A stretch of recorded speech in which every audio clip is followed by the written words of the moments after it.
everyone, it's Jeannie and Cindy. Hey! And we're coming to you today to talk to you about friendships. Friendships. Friendships. Ooh, so many questions. So many difficulties. Adults, kids. All of them. Okay. We're going to talk about all of them. Husbands, children. Yes. I don't know if we're going to delve into men. Yeah. We'll let them work Yeah. themselves. We've all been to the marriage classes, the counseling. Yeah. We're We're working at our own time. Yes. So friendships. So friendships. And really, I want to kind of question you today because I consider you kind of the friend expert. Wow. Yeah, That's a lot of pressure. You're my expert on friends. The friend expert. She is. Okay. She's like the love expert in Frozen. I did. Like the friendship expert. Well, I did watch a lot of Friends, the show. Oh, yes. Not only live, but all the repeats. So maybe that's why I got so good at it. Maybe it is. Yeah. Maybe it is. Yeah. But no, in reality, we want to talk today because I've been directing co-ops and communities and different things for, gosh, about 15 years now. It's a long time. It's a long time. Yep. And a lot of the complaints that we get are that my kids don't have any friends. Mm-hmm. It's true, yeah. And I don't have any friends. Yeah, like you specifically, or Yeah, and then, because that'd be weird if you didn't think we were friends. No.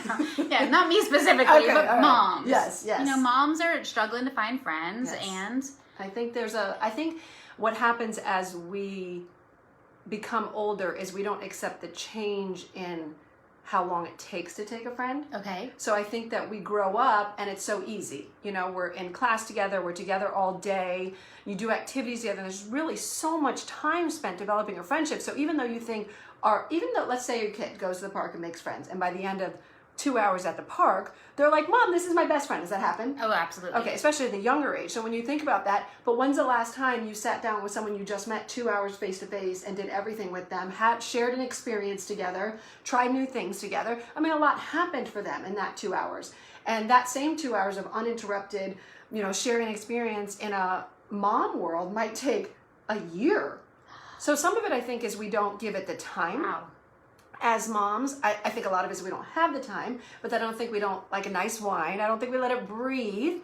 I think also, did you ever read the book Blink by Maxwell? I didn't know. Malcolm Gladwell, Mm-mm. You know him? So he wrote this book, Blink. It's a great book, and it talks about snap judgments. And we all have them, and it's an instinct we had to survive. Okay. But the fact that we don't necessarily need our survival instincts as much anymore, it can work to a detriment in other areas. And I think friendships is one of these. We do have these snap judgments on our first experience or even our second or third. And I've really found that friends, there are those people that you connect with right away. Mm-hmm. I don't want to act like that doesn't happen, because that does. And that's a special case. But that's not the majority of friendships. Let's see what else I found as the friendship expert yes, the here. expert here. I've also found that there is seasons. Okay. I find that... So sort of like Ecclesiastes. Yes. There's a season for everything. There's So when a you say there's a season. season, what do you mean? A season that you have more friends than another season of your life? Well, I always have. That's a lot of my friends. cup runneth over, Jeannie. No, let's take, Baby Wise, the book and the scheduling. Have you heard of that? I have heard of it, Okay, yes. so I followed Baby Wise, which meant, we were hyper scheduled when I had Okay. babies. So the friends that I was friends with most, a lot of it was geographical. Could I get to your house in 5 minutes, be home before the next nap time? So it's not that you're consciously thinking of that at that time. Right. And then I also think that people don't value, okay, think about this. Did you ever go to summer camps? I did. Okay, so summer camp, like away or sleep away. Away, Okay, great. sleepaway camp. So did you have great friends? I did, and you loved them by the end. Loved them. And then when we were doing it, you didn't communicate throughout the year. Right. You Maybe just- you wrote a few letters. Maybe. Yes. The good ones that At the wrote very the letter. beginning. I was not the ones that wrote the letter in between. No. You just saw them the next year at camp. Right. But your feelings weren't hurt. Right. Did you ever go up to them and be like, we were going to pen pal, our plan was once a week, and that was 38 letters, and you only sent me 2. No, you went back to camp and you were just friends with them. So I think also in our age of technology and the ease of communication, our expectations got raised. Okay. But that's not necessarily the case either. I have one friend from high school, and she's amazing. She has a teenage daughter, and I've been taking her daughter 1 week over the summer for years, and it's the highlight of my girls and I summer. But the only time we communicate is when we're making plans for that 1 week, and then a drop off and pickup. But I would consider her one of my closest friends. And this is the season of her life. She lives, a few hours away. Mm-hmm. I have another friend that I have been, jogging would be probably reaching, but we get together Like walk fast? Yeah, and occasionally like hop a little. And we've been doing that once a week on and off for 8 years, and I cherish that time. I mean, that's 45 minutes of talking that I don't get that with you every week. Right. But we don't do anything in between. You know, we're not putting pressure on each other to do that. I think also when I think of friendships is accepting that they all come in different shapes and sizes, including time, including distance, and accepting them all for who they are, and I treasure each one. So I think that when I have one, and I'm like, even if it's that connection, oh, I have another friend. I do have so many friends. This one could take a while. So I have another friend. She lives about 45 minutes away. The only time, a few texts throughout the whole year, 45 minutes is not far. No. A few texts throughout the whole year, and then we get together for 2 nights. We go away to somewhere a few hours away over the summer with our kids, just us. 2 nights, 3 days, somewhere with a pool every summer. And that's it. And a few texts throughout the year. And we have the best time. But she has kind of her whole separate life, you know, and I have this and what we do. And, you know, so I think also sometimes we can put a lot of pressure on one friend rather than accepting my cup runneth over with friends because of, you know, the ones I have meeting different needs and accepting that. Okay, so it's okay because I've always kind of considered myself to, like, I would say I don't have a lot of friendships because I have circumstantial friendships or circumstance friendships. So when I'm at Bible study, I'm friends with this person. And when I'm at homeschool group, I'm friends with this person. And maybe at church, I'm friends with this person. And never the, you know, three shall meet. Never, okay. But that's okay. Absolutely. Not only that, I find that I value it, you know, because I think that idea that it was some group of friends is very immature. You know, because we're just not at a season of life where if I were to get together my homeschool friends with my friend that I like to do this with and my jogging friend and this, like, it's not to say we're all not kind, but we wouldn't connect the same. So I think that expectation that you'd have a group of friends, I think that's kind of important to let go of.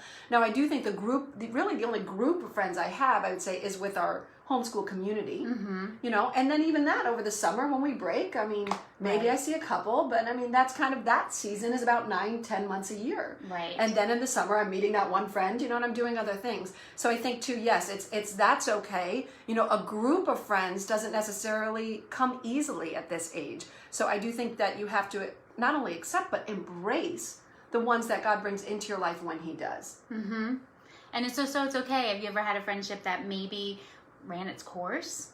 Oh gosh. Oh, that sounds so bad to put it that way. That sounds so harsh, but yes, I have. I've had several. And there's times I still mourn over them, and I think about them all the time. So it's not that you ever stop thinking about that, but there does seem to be that your seasons of life have moved in different directions. And if it's not the type of relationship that can handle a once-a-year checkup or once a year gathering, then I found that one side tends to get very disappointed. So I have had to end friendships verbally, you know, and just say that I don't think I'm meeting your needs as a friend, and I have to take responsibility for my part in that, but I do think about them all the time. But I think if we stop putting pressure on 1 or 2 friends to meet so many different needs, I think that we'll be less disappointed. You know, I very rarely am genuinely disappointed by a friend.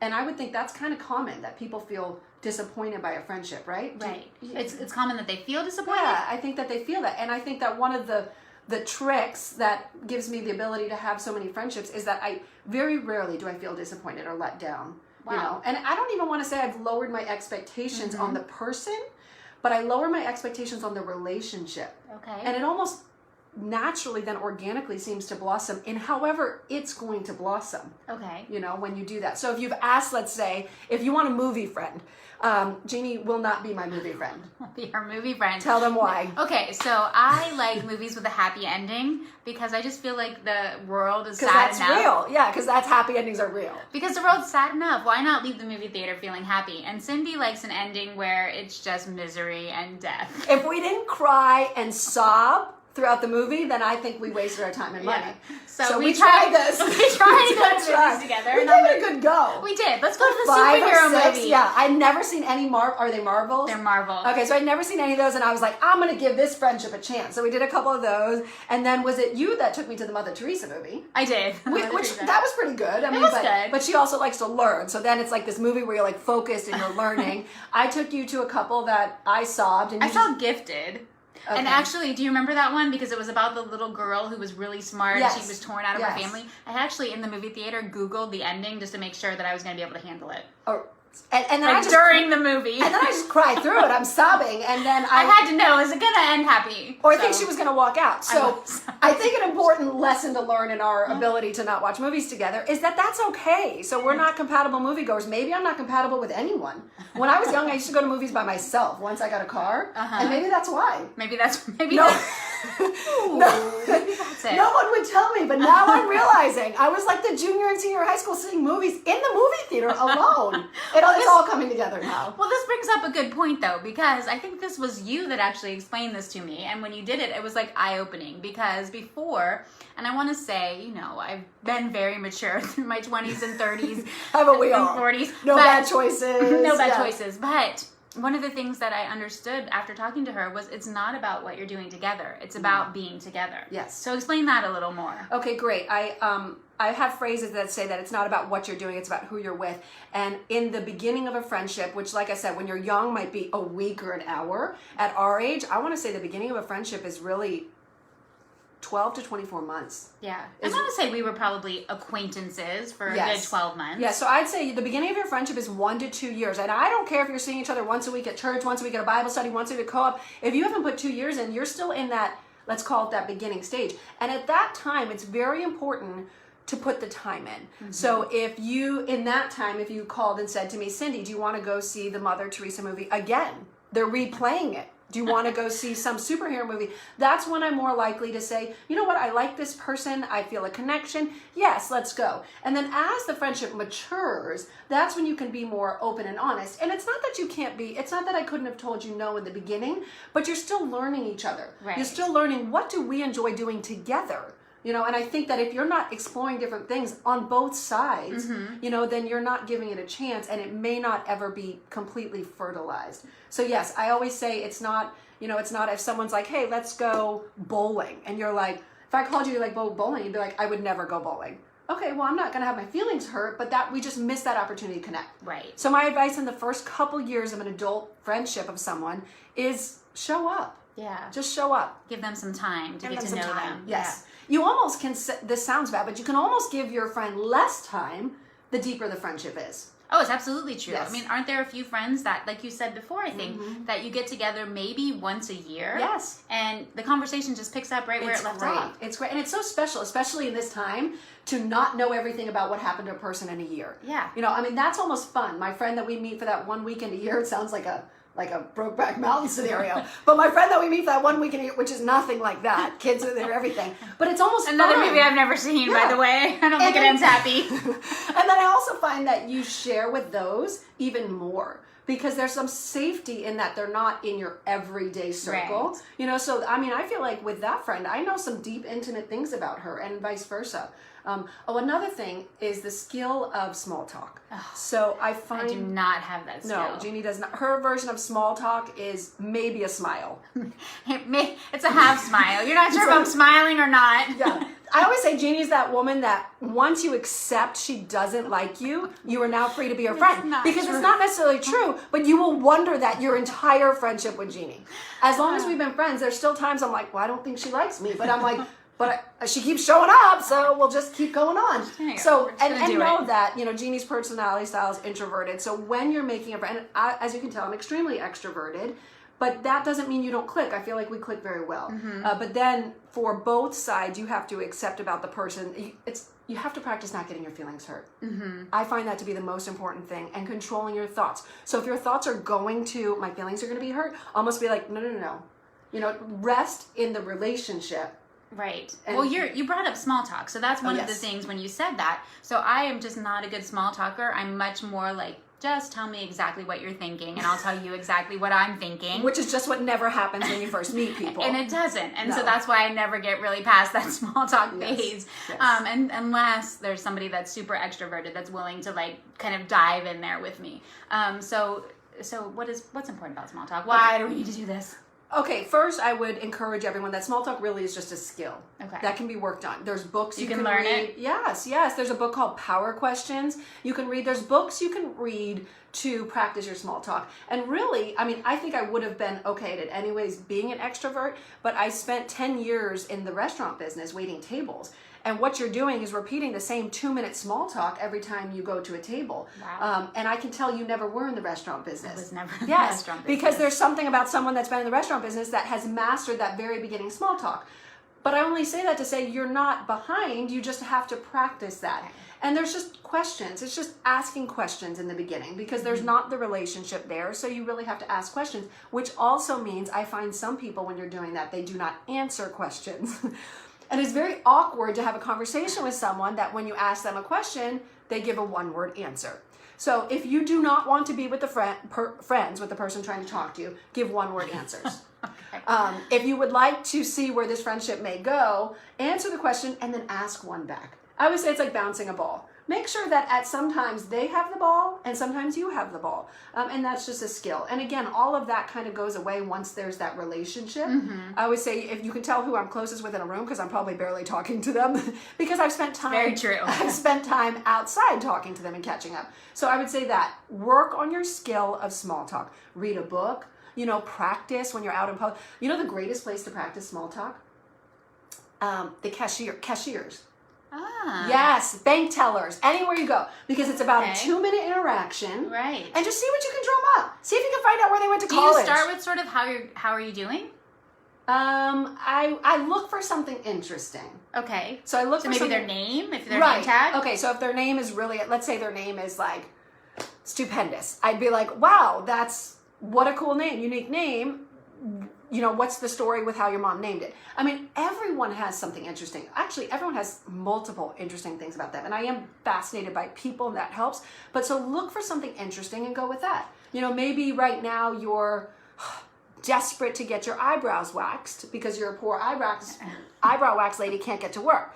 So maybe right now and then you see someone across handing you your depositing check or whatever, and she has beautiful eyebrows.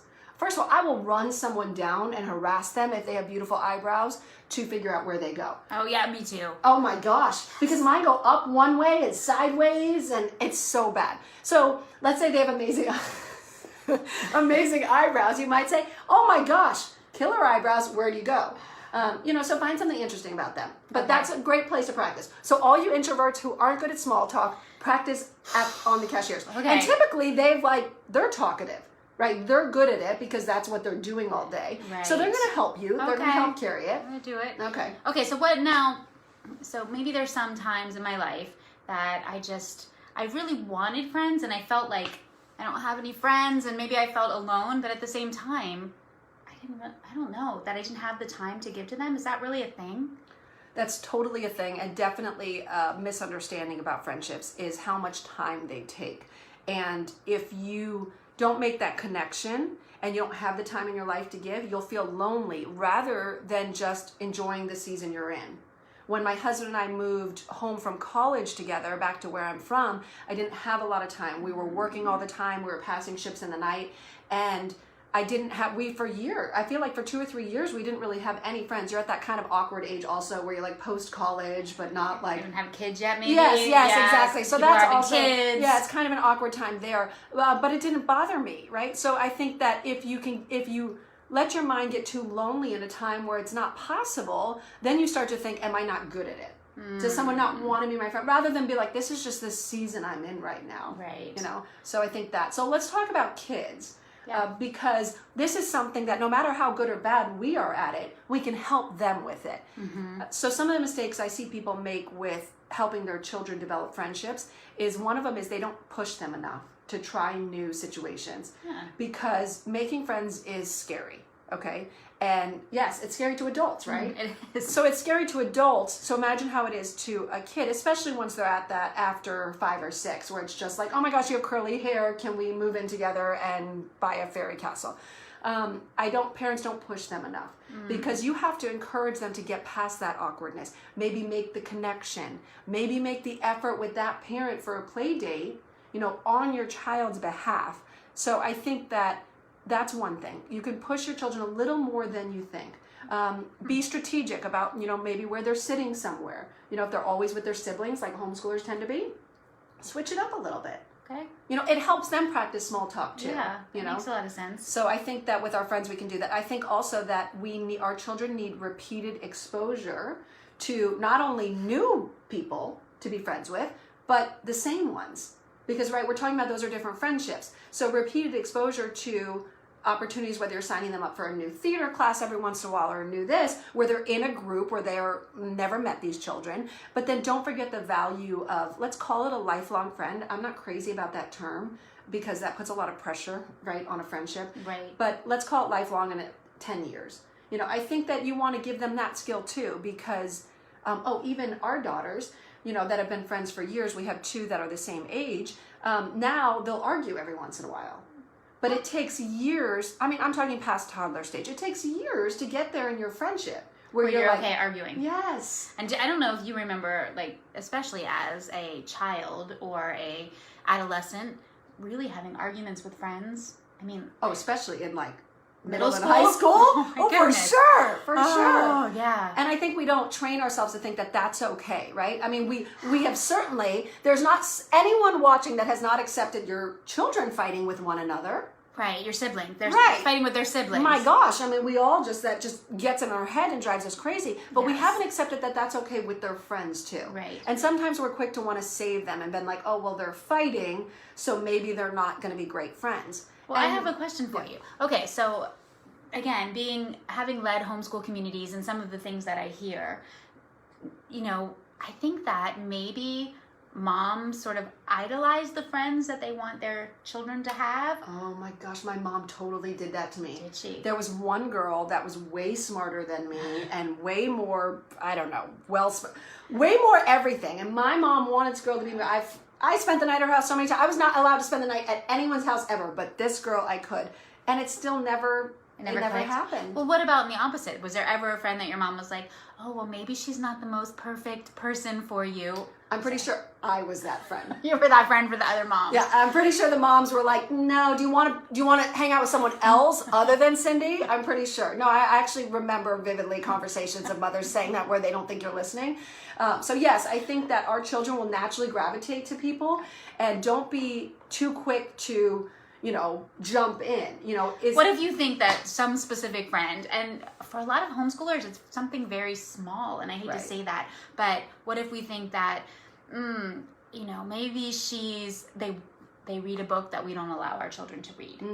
Are we okay letting them be friends? Oh, this is so hard. I'm such a helicopter mom. And this is where I feel, there is a point that it is your job and your duty to protect them from friends you don't feel they should be friends with. The trick here is, are you discerning correctly what that is? Is this person a danger to them? Is it a danger to their thoughts, to their actions? But if it's just a kid that you're not necessarily crazy about. And you can be like that mother-in-law who's there's never going to be a friend good enough for your son kind of thing. I think, or a wife good enough for your son. Exactly. That's a common thing, right? I think. Can we just be like, hey, that's not a perfect child and not a perfect family, but it's okay that we have friends with not perfect families? Yes, I think that communication is key. And you can start talking to them, and I think that there's no point in hiding the differences. If you find that, explain to them the differences in the friend and the life, or the lifestyle or whatnot. Like I said, there is nothing I wouldn't do to protect my children, but make sure and ask yourself a few more questions about your true motivation of trying to not let this friendship happen. Just dig a little deeper is what I recommend. But hey, if you have to protect your children, protect your children. But you'd be surprised what they kind of work out on their own. I think that's a lot of it, is we have to step back. We have to allow them to feel awkward moments. Have you ever done the exercise of eating at a sit-down restaurant with a server alone? Okay, no, I've never done that. Okay, so I read this book. I was young. I was early 20s. And it said this is an exercise. This is a skill. So I would go to restaurants with a waitress or a waiter and sit and eat alone. Wow. So awkward. Sweat in your armpits, awkward. And this is before phones, right? Okay. So, I had you didn't even do anything. you could talk on the phone, but that was rude. So the first time you read a book and you act like, oh, I'm here because I'm so into this book. Total lie. You're just so uncomfortable. And whatever, I can't remember what book I was reading. thread that was saying I'd do this as an exercise. And then you work your way up to just sitting there. Just sitting, like those married couples that don't talk at dinner. It's kind of like that, except the other spouse isn't there. That makes me sweat already. I feel like that already. Yeah, I haven't done it in a long time, right? Wow. My husband's love language is quality time, so eating alone just never happens in my life. But yes, these are exercises meant to prepare you to be with yourself so that you can be with others, and that's no different from friendship. And our kids need that. So also don't jump in to be their buddy if they're alone right now. Sometimes kids are working their way into a class or a friendship, and it takes time, and give them that, it's okay to watch, it's okay to make sure they feel safe and comfortable, but even if they get upset or a little worked up, and keep your eye on the goal of God designed us for relationship. He designed us to be together. Nowhere does he say, I'm going to give you one friend for the rest of your life. And it will be the perfect match for you. She will meet all of your needs. You will never be lonely again. Yes. She will be everything available that to you think of, she thinks the exact same way. Every time you're having a bad day, she's available. She'll drive to your house. No, but he provides us a world of people to meet all those relational needs. Don't miss an opportunity, and don't believe that you're not good at it, that your children aren't good at it. And my biggest thing would be don't underestimate how much skill there is involved in developing new friendships. Right. And it is nice to have friendships that you're comfortable with. Yes. And that's something we talked about before, that you can say things that you necessarily, when we started this, I kind of said to Cindy, hey, your eyes look a little tired. Yeah. Now that's literally what she said when we turned on the live camera to make sure we looked, 32. She goes, well, your eyes look a little tired. And I'm like, well, I am a little tired. There's only so much I can do to make them look less tired. But that's something that you can kind of say to a friend that you are a good friend with, that you can, if she says something to me, that we can accept that, this is out of friendship. Right. Oh, absolutely. Not only that, it's usually a red flag, but in the not bad way. White flag, I don't know. It's usually a sign for me that we've passed that 1 to 2 year initial friendship relationship. When it starts to have characteristics of a sibling a little bit. Right. That's almost a good sign, you know? So if your friend's poking fun of you or oh, well, you're always late, that shows you've put time in. They know you a little bit. Jeannie knows what my eyes look like, not tired. So if you flip that script a little bit, it's actually a compliment. Right. Because if I'd only seen you 5 or 10 times, you may not know me that well enough to be like, hey, you look tired. Well, and aren't there the people that you meet that have something in their teeth, and you always tell them. Always tell them, but you feel awkward telling them if they're not. No, this isn't a friendship. That's just being a good person, Jeannie. So if you're out there not telling people that they're skirt is tucked up in their underwear, that's just toilet paper hanging down. It's just so awkward. Also explains why you've had trouble with friendship over the year. Always tell someone. Get past the awkward moment. Yes. Give it time. Build your skills. Give your children time. Expose them to new friendships where they're stretched a little bit, and continue to expose them to the same group of friends if possible, so that they can practice the skill of longer term friendships. And we talked about that when we talked about the co-op versus community versus classes. The importance of maybe staying in a community that you're not necessarily fits 100% of the things that you're looking for, but that you've made friendships, and that your friends have made, that your children have made friendships. It can be a beautiful thing because it can serve the whole family. And even the dads, if you have one that gets together occasionally. I mean, men need 2 minutes of interaction a year? Yeah. So even if your homeschool dad will show up a few things, they can have a whole group of friends themselves. I've also seen, teaching for these in our homeschool community, and I'm sure you've seen it even longer than I have. It's so fascinating to watch these little kids who I just adore, but they'll change friends over the years, and not in a bad way. They're all still friends, but who they're connecting with, and I've never dug into it deep enough to know maybe it's a stage of life they're in, or they're both into writing right now, or they're both into a book series. But it kind of and I think if you weren't giving them that time and that repeated exposure, they wouldn't have practiced to know that here's my friend I sat next to in class all year last year, and now she's across the way, but we're no less friends. Right. And well, speak a second on cliques then, because I've been in places before where they'll say, well, this is a very cliquey group, or this is a cliquey group. So what's the difference between being a cliquey group and just being in that season where you're Cindy and I connect really well right now, and maybe in 5 years it's not going to be Cindy and I. Maybe it'll be somebody else and Cindy, or somebody else and me, and it's not that we won't be less friends. Right. It's just we won't be in that season anymore. Yes. So what's the difference between a clique and a season? Okay, so the movie Mean Girls was written about cliques. And I didn't see that one. Did it have a happy ending? No. Okay, sorry. That one's off my list. Maybe we'll have a movie night and watch it in our next bout of friendship. Okay, so those things do exist. Let's say the mean girls, but it's so rare. I would beg to differ that most people have never encountered it. Most people are confusing what they see as a clique, whether it's an adult clique of moms or whatever, or even a child clique, as just insecurity of those people wanting to reach out. Right? So they get their comfort level. You know, the moms are comfortable with these 4 people, but it took them so long to do that it appears that you're the one. So that's hard. So when I see new moms come into our group, I can see from the outside, it appears that, you know, you're not going to, a new mom that comes in isn't going to jump into where Jeannie and I have spent years to develop. But that's where, if you're new somewhere, or if your child is, don't jump to conclusions that they're cliquey. Give that friendship for the other children, for the other moms, the reverence of the time it was spent to develop that. And know that you also have to put your time in. And like you said, and I think you referenced this just a few minutes ago, the fact that when you have a better friend, when it's kind of a situation where there's a bunch of new moms coming in, you really don't talk to your better friend. No, yeah, you don't. You're kind of developing relationships with them, because usually with the better friend, you're spending a little time together outside. Right. You know, so don't jump to conclusions that are cliquey. You know, interject yourself. Try to show up, and then accept awkward moments. If you're when I'm the new person in a group, I accept awkward moments. That when I try to interject and say something, it's like, haha, and then silence. Because they all have this relationship, and it's super awkward. It's like eating alone.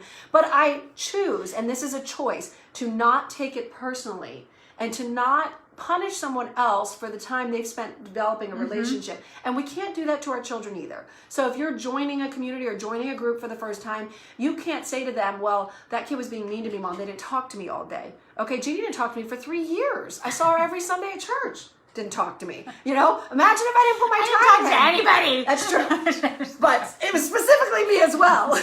No, that's true. She didn't talk to anyone. But I think that let's all decide to not take it personally and to not pass that off to our children. Yeah. So if you see your child getting left out, well, just keep showing up at that next play date. Yes. And bringing your child. Keep showing up at the next field trip. Don't be afraid of that awkward Yes, for moments. them either. For them either. So, okay, so to sort of sum up, so as an introvert, this is what I sort of take from this whole thing is She's like, that we're just to have no friends. Life is good. and it's good. Yes. And we're happy. I have God, I have my husband. And what else do I need? What else do you need? No, the friendships are going to take time. They're going to take more time. for adults. Yes. That I need to practice especially my skills of sort of small talk. Yes, small talk. And let my children practice those skills as well. Yes.